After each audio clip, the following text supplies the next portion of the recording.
Okay. The purpose of my research was to shed light on the inner workings of Coptic identity formation outside of Egypt, namely in the Netherlands, in France, and the United States.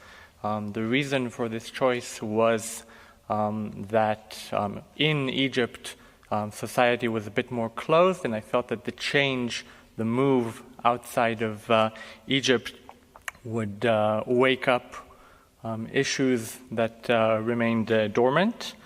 And so I also chose to emphasize the official position of the church as it was expressed in the sermons, because those sermons were semi-formal rather than express doctrine. And so to ease out the meaning of what it is to be a Copt today. I chose for this reason to divide my thesis into 4 segments, each dealing with a different aspect of being a Copt. In the first chapter, I analyzed the tools with which Coptic identity is formed, mainly focusing on identity and morality.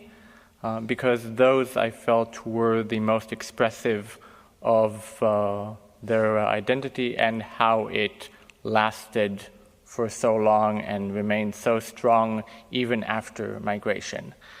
Of course, I also went over the terms of ethnicity, and the notion of being a minority, not just in Egypt, but also outside of Egypt as migrants, and as well as issues of diaspora and migration.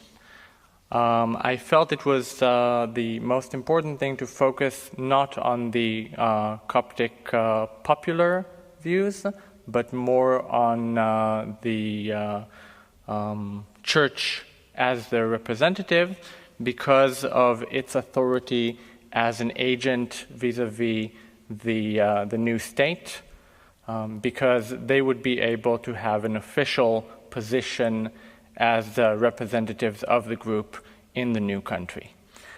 In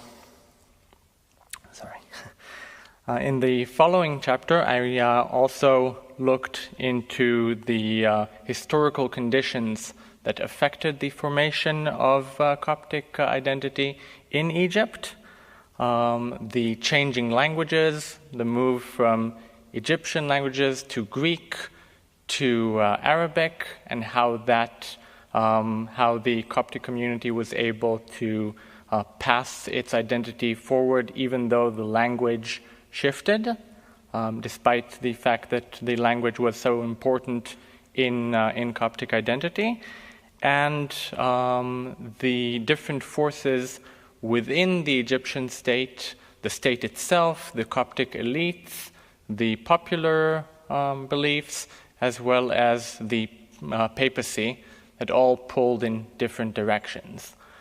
I also looked at alternative paths that the Coptic Church could have taken but chose not to, and raised a few questions about what would have happened if it would have done so.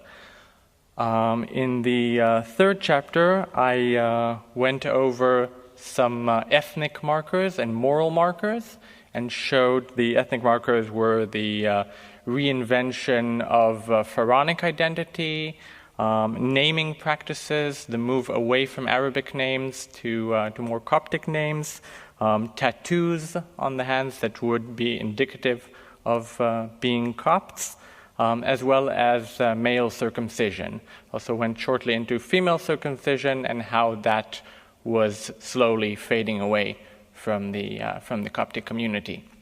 The moral identity that was more important and repeated in the sermons that I reviewed stressed issues of martyrdom as a form of testifying to the Lord in many different ways, the importance of fasting, chastity, and the Coptic baptism as more total than other baptisms in Christianity. The advantage of moral identity over just an ethnic identity is that because it demands more of the people and places more duties upon them, they feel more that they need to protect this more important moral identity that goes down to the roots of who they are. I'd say that the best way to typify the attitude of the Coptic Church towards change and adaptation is the words of Bishop David, with which I will conclude. He said, "We have to keep the flavor of the Coptic Church. We cannot change everything.